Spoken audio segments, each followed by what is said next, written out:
So let's begin with this one. So talking about first of all, this tells us like we had a phenomena of atoms, we had a phenomena of movement of electron, we had a phenomena of ionization. हमने बात करी सबके बारे में जब हम atoms के insertions की बात करते हैं, उनके एनर्जी लेवल्स में आने वाले डिफरेंसेस के बारे में बात करते हैं, जो भी बेसिकली कंसेप्ट्स डेवलप होते हैं, जो भी फिजिक्स डेवलप होती है एटम्स की और एटम्स के वैलेंसी और कंडक्शन इलेक्ट्रॉन्स के बीच की, हमने सारे कंसेप्ट्स के ऊपर बात की. और yesterday we had a great discussion on that Fermi energy level. Fermi energy level पे किस तरीके से इफेक्ट डालता है, that we had a great word on that. ये भी हम लोगों ने यहाँ पर इसके बारे में बात किया.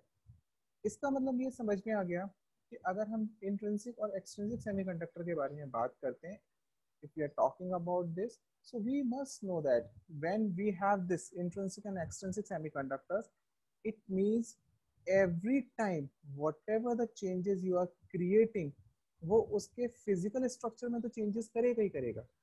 फिजिकल स्ट्रक्चर का मतलब हो गया कि उसमें से इलेक्ट्रॉन्स को ऊपर नीचे ले जाएगा, वैलेंसी बैंड से कंडक्शन बैंड के अंदर ले जाएगा. दैट फिनोमेना में परसिस्ट, वो तो परसिस्ट करेगा ही करेगा. उसके अलावा क्या और परसिस्ट करेगा? एनर्जी डायग्राम्स का, एनर्जी कोरिलेशंस का वेरिएशन भी वहां पे परसिस्ट करेगा. तो ये एनर्जी कोरिलेशन का जो वेरिएशन था, दैट वाज आवर टास्क, यही हमारा टास्क था, यही हमने पढ़ा, इसी को हमने डिस्कस किया.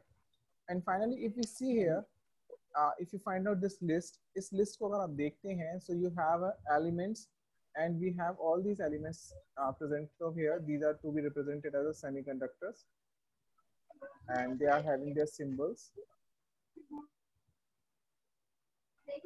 Hello, good afternoon, sir. Yeah, good afternoon. My screen is visible? Yes, sir. Yeah, fine. So, well, we have here like these semiconductor materials. So this is very much important. जब हम सब कुछ पढ़ चुके हैं, now we are coming on a point कि अगर हम इनको देखें और पता करें, तो we must be able to understand whether they are the semiconductors or not, and how they can be represented through the symbols. So it's a very, very good table if you read about that. Here we have general classification on the basis of the group elements. Now we have here symbols, and finally we have the name. What are their names? We're talking all about that. So first of all, we have a Si and germanium, silicon and the germanium. Free state, purely intrinsic semiconductor. सबसे ज़्यादा free state में easily मिलने वाले semiconductors होते हैं. That are the basically elementary models. Elements हैं ये. इनको silicon और germanium का नाम दिया गया. Then we are moving up, coming to the group 4 element. Group 4 combinations की अगर हम बात करते हैं, that is always not like that कि आपने एक ट्राइवेलेंट इम्प्योरिटी को लगा के एक एक्सट्रिंसिक सेमीकंडक्टर बनाया है, या एक पेंटावेलेंट इम्प्योरिटी को ही यूज करके आपने एक एक्सट्रिंसिक सेमीकंडक्टर बनाया हुआ है. दैट्स आल्सो पॉसिबल कि आपने एक फोवलेंट यानी कि जिसके अंदर चार हैं, ट्राई नहीं है, चार हैं, चार वैलेंसी इलेक्ट्रॉन है, और दूसरा एटम भी आपने ऐसा यूज किया जिसमें भी चार हैं. So such kind of a semiconductor are being made, and that kind of a semiconductors are called as a like silicon carbon. So silicon carbide is a combination of that kind of a impure semiconductor. Nature में नहीं मिला, लेकिन आपने इसको create किया. The reason is what? Reason to change its energy stability. इसकी energy की stability को हम चेंज करने के लिए then we are using this silicon carbide. तो सिलिकॉन कार्बाइड हमने बना दिया. तो ये भी एक इंट्रिंसिक टाइप का सेमीकंडक्टर हो गया. Number of electrons and holes equal हो गए, लेकिन energy state, energy variation, stabilization, that all becomes different. ये सारे के सारे अब यहाँ पर डिफरेंट हो जाते हैं. Then coming up to the next, now we are what we are doing, we are using the third and fifth. if you are going for this third, we can have easily aluminum phosphide, we can have aluminum arsenide, we can have aluminum antimonate. Antimony भी हमें यहाँ पे add कर दिया, S भी add किया aluminium के साथ में, तो एल्यूमिनियम एंटीमोनाइट बन गया हमारा. गैलियम नाइट्राइड बन गया, गैलियम फॉस्फाइड्स बना दिया, gallium arsenide. This is a very common nowadays we have the LEDs, और सबसे ज्यादा जो एलईडीज बनाई जाती हैं ये गैलियम आर्सेनाइड से बनाई जाती है, और गैलियम आर्सेनाइड के अंदर भी नंबर ऑफ कॉम्बिनेशंस ऐड किए जाते हैं. Reason is that as far as, देखो सारा रीजन यही है, अगर हम एटम के अंदर एक एटम का इंसर्शन कर रहे हैं, इम्प्योरिटीज इंसर्ट कर रहे हैं, तो उनका एनर्जी लेवल डिफरेंस हो रहा है, और ये जो एनर्जी का डिफरेंस हो रहा है, इस डिफरेंस की वजह से जो एनर्जी एब्जॉर्प्शन की क्वालिटी होगी एंड द एनर्जी रेडिएशन, जो एनर्जी को रिलीज करने की क्वालिटी होगी, ये दोनों डिफरेंट हो जाएंगे। तो जब हम एलईडीज की बात करते हैं नाउ डेज, जितनी भी एलईडीज हैं उनमें जो सेमीकंडक्टर मटेरियल यूज कर रहे हैं उसमें हम कॉम्बिनेशंस यूज करते हैं, डिफरेंट अलॉय यूज करते हैं। इन कॉम्बिनेशन से ये होता है कि अलग अलग कॉम्बिनेशन यूज करने से जब एक इलेक्ट्रॉन वैलेंसी से कंडक्शन में जाता है और कंडक्शन से वापस आता है तो एनर्जी को एब्जॉर्ब और रिलीज करता है। और तुम सब लोग जानते हो, you all know about that this radiation is somewhat in the range of photons. ये फोटोन एमिशंस होता है और फोटोन की अपनी वेवलेंथ होती है। So if you see here, if you are changing this energy, अगर आपने इस एनर्जी को चेंज किया, this energy is being changed, अगर ये चेंज हो रही है तो with respect to the variation of this energy, इस एनर्जी के वेरिएशन के रिस्पेक्ट में जो रेडिएशंस होंगे, जो वेवलेंथ होगी, वो वेवलेंथ डिफरेंट होगी। And because of that is wavelength combination, now you have a different colour of LEDs. तो एलईडीज में जो कलर आ रहे हैं वो उसके ऊपर लगाने की, ग्लास लगाने की वजह से नहीं आ रहे हैं, वो रेडिएशंस हैं। ऑप्टिकल रेंज के अंदर आपके पास पूरा सेगमेंट है, उस सेगमेंट में अलग अलग वेवलेंथ के कलर्स अगर निकलते हैं तो इसका मतलब है कि वो रेडिएशंस अलग अलग है। So this is what exactly the talking about the gallium arsenide. So gallium arsenide is here. Gallium antimonide is also there. Indium phosphide is here. Indium arsenide is there. Indium antimonide is there. So here we are having a combination of third and fifth. So if you see here, this is a very, very good table. You just keep this table with you so that you would be able to understand, you would be able to know that what are basically the alloyed and the combined complex material which are used for that purpose. Similarly, coming up, having a combination of second and sixth. So we can have a combination of second and sixth also. How they can make? They can also make the fourth element. 6 इसमें हो गए, 2 इसमें हो गए, 8 बन गए। मतलब अब सीधी सी बात है कि जिसमें 6 हैं, that requires 2 more. So that's why the combination has been made on the basis of this second and sixth. So that has been created. Similarly, we are creating third and fifth. Similarly, we are creating 4 and 4. It means to complete the octet. Lattice बनाना है पूरा, और उस lattice के बीच में एक atom के साथ में बाकी एटम्स को कनेक्ट करना है। तो इस एटम को रिक्वायरमेंट कितना है? अगर ये इसके पास ऑलरेडी 6 है तो उसको 2 का रिक्वायरमेंट है, इसके पास खुद 4 है तो उसको 4 का रिक्वायरमेंट है। ये जो कॉम्बिनेशन है, इन कॉम्बिनेशन से वो कोवेलेंट बॉन्ड्स क्रिएट करता है। So another advantage we can have the second and six. तो अगर सेकंड एंड सिक्स में अगर आपसे कोई पूछता है, so what we can have ZnO, zinc oxide अपने पास आ जाता है, जिंक सल्फाइड अपने पास आ जाता है, जिंक सेलेनाइड आपके पास में आता है, जिंक में टेल्यूराइड भी मिलेगा, कैडमियम सल्फाइड मिलेगा, कैडमियम सेलेनाइड मिलेगा, कैडमियम में टेल्यूराइड मिलेगा, मरकरी के साथ भी आप कॉम्बिनेशन करके you can create like that. It means we are try to find out such kind of a structure that has a similarity as a silicon and a germanium. तो silicon और germanium type के latest structures इनसे भी create किया सकते हैं। More changes that can be possible using a 4 and 6. The 4 and 6 combination can also be created and can be made as an extrinsic semiconductor, like using a lead sulfide, using lead selenide, using a lead telluride, and so on. Now the telemetry combinations and compounds are also there. Moreover, so find in such kind of a case, we are talking all about that we can create such one. Bring up the next. So this shows the 4 and 6 combination are also there, and as I told you, so this combination are making and creating extra electrons. It means creating extra electrons, extra hole positions, so that may change the charge carrier concentration. ये charge carrier concentration को change कर सकते हैं, and not we are talking it is a purely intrinsic type of that may have a variety and the variation of the charge carrier characteristics. So that is also applicable, that we are also having. इसके बारे में भी हम बात कर लेते हैं कि ये भी हमारे पास अवेलेबल है। Done. So ultimately having all of these, इन सब के बारे में अगर हम बात करते हैं तो we can create a few more और एडवांस, जिसमें नंबर ऑफ मतलब 3 कंपाउंड्स आप ऐड कर रहे हैं और एक में 4 कंपाउंड ऐड कर रहे हैं। Where you are combining all these three, you are saying that ternary compounds are there. That ternary compounds are aluminium, gallium arsenide. Then you are making aluminium, indium arsenide. ये भी आपने use किया. Then you are just creating gallium arsenic phosphide. Then you are creating gallium indium arsenide. Again coming up the next, gallium indium phosphide. So these categories comes into the ternary compounds. It means 3 different kind of atoms are combining together and creating your semiconductor properties. तो ये सारे developments थे।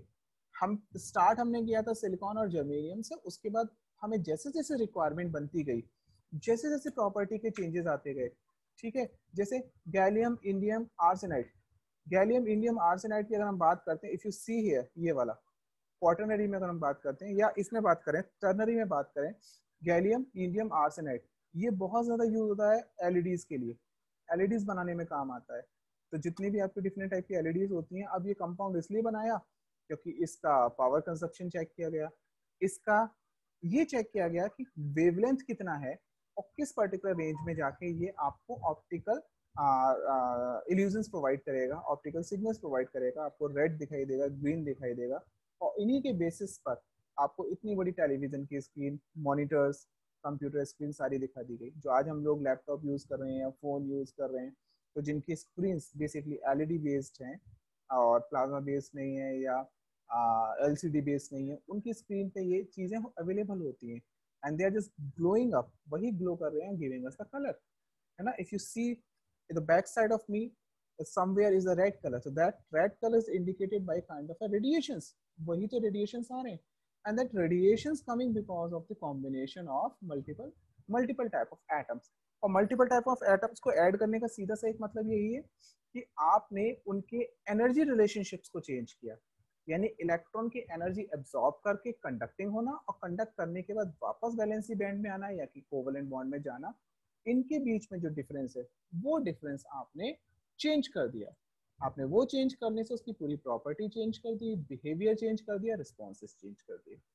So here again we have the quaternary compounds, and the quaternary compounds can be made like the aluminium, gallium, arsenic, antimonite, यहाँ पे ये add किया, then further moving gallium, indium, arsenic, phosphite.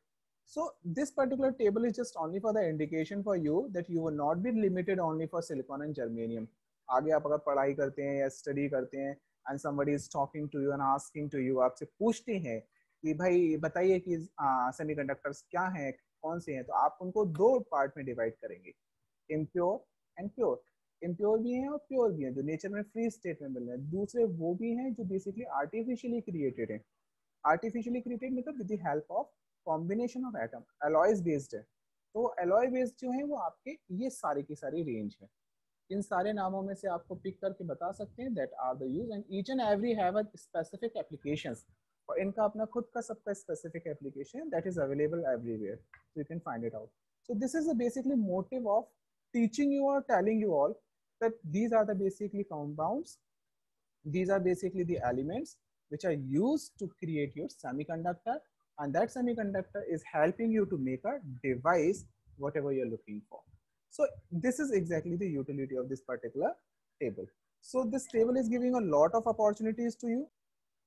So all of these जितने भी हमने combinations use किए, वो combinations अगर आप देखते हैं specifically, those combinations are giving variations, वो सारे के सारे combinations variation देते हैं इन gaps में, EG का variation करेंगे, ये distribution में variation करेंगे, इस distribution में variation create करेंगे on like this one, so that all variations are because of the different kind of alloys and their state change, energy difference change, उनका behavior change, उनका responses change।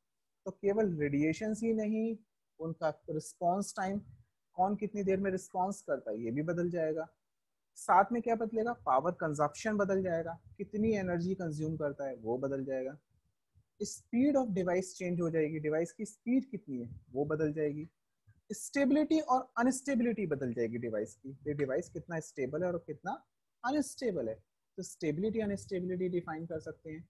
इसी तरीके से long term running, कितने time तक वो काम कर सकती है, वो टेम्परेचर डिपेंडेंस हम देख सकते हैं कि भैया ये रूम टेम्परेचर पे काम करने लायक डिवाइस है या नहीं है, या इसको हाई टेम्परेचर रिक्वायरमेंट है या लो टेम्परेचर रिक्वायरमेंट है ना। जिस तरीके से somewhat we say that if suppose we have electronic component they should not be expose to very high temperature, reason is what, अगर उनको हाई टेम्परेचर पे हम एक्सपोज करेंगे तो इसका मतलब ये होगा कि उनके अंदर जो सेमीकंडक्टर मटेरियल्स हम लोग यूज कर रहे हैं वो अनडिजायरेबली, जितना हम नहीं चाहते हैं अनडिजायरेबली, वो क्या करेंगे, वो कोवलेंट बॉन्ड्स को ब्रेकअप करेंगे और चार्ज कैरियर्स का एमिशन करेंगे, वो हमारे लिए हो सकता है हार्मफुल हो।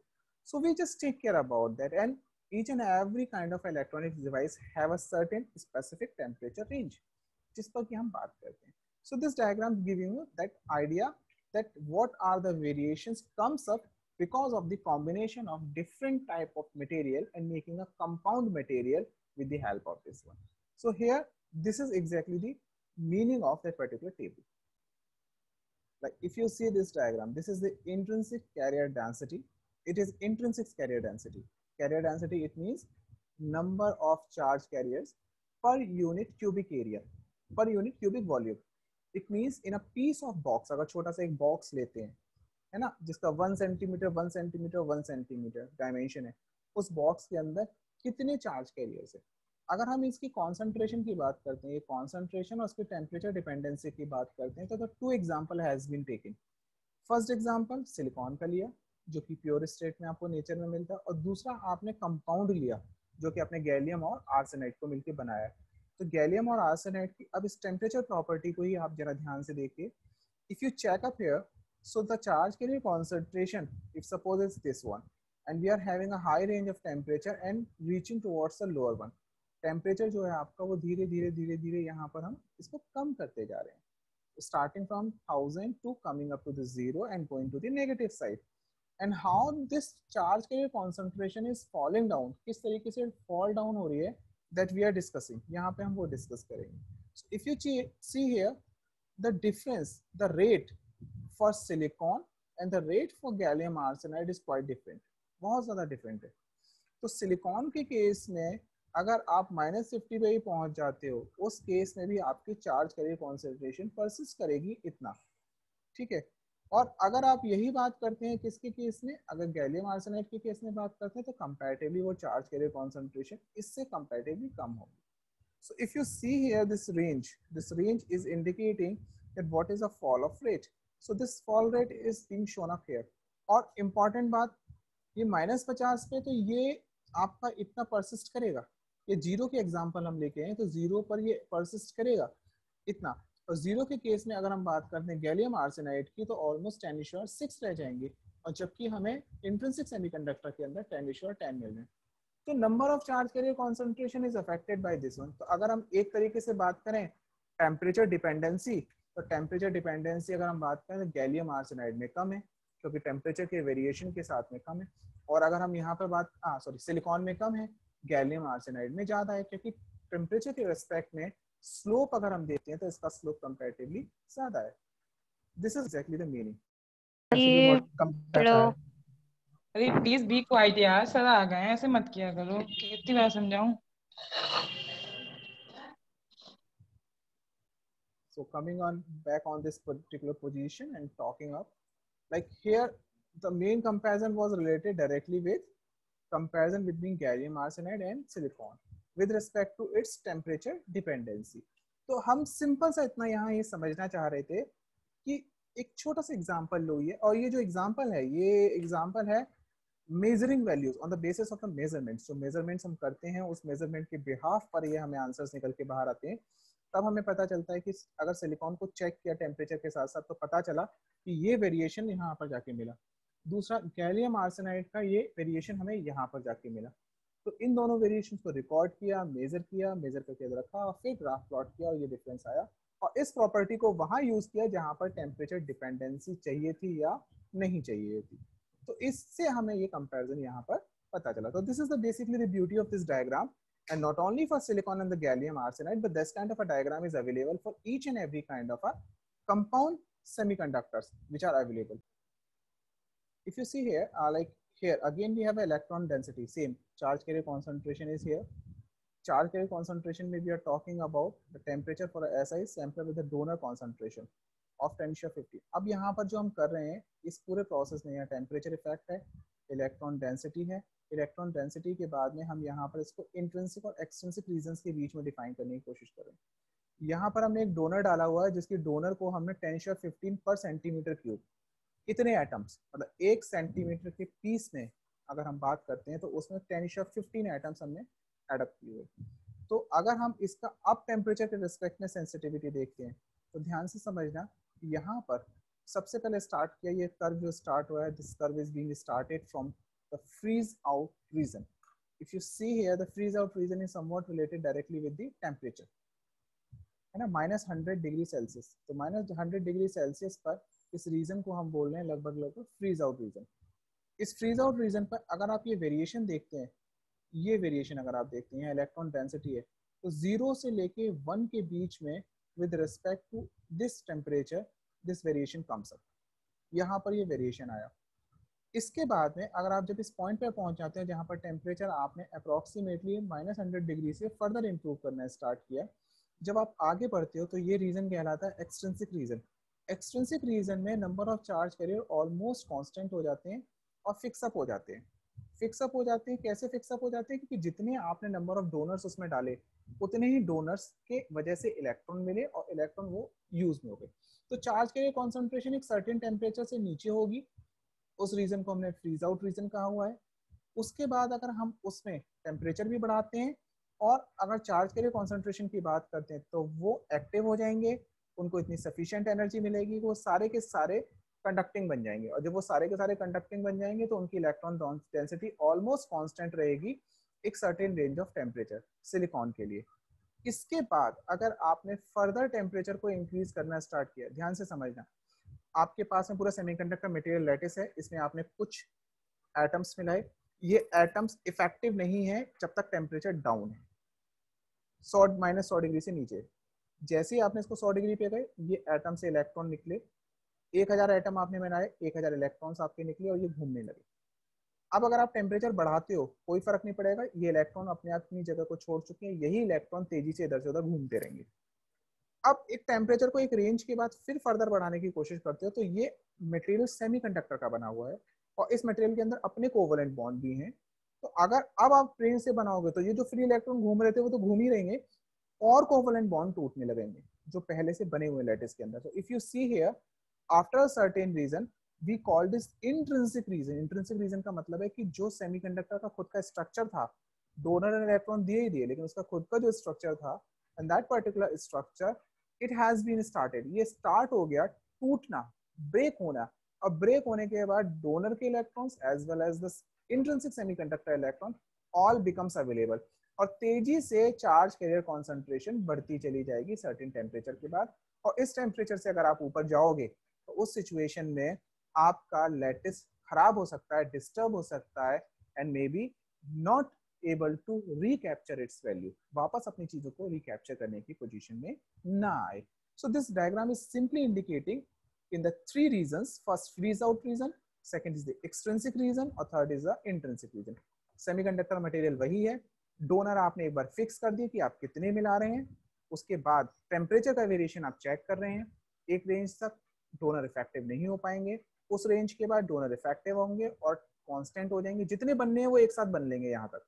इसके बाद सारे के सारे डोनर्स के इलेक्ट्रॉन फ्री हो गए, वो सब एक साथ, अब चार्ज कैरियर कॉन्सेंट्रेशन में कोई चेंज नहीं आया।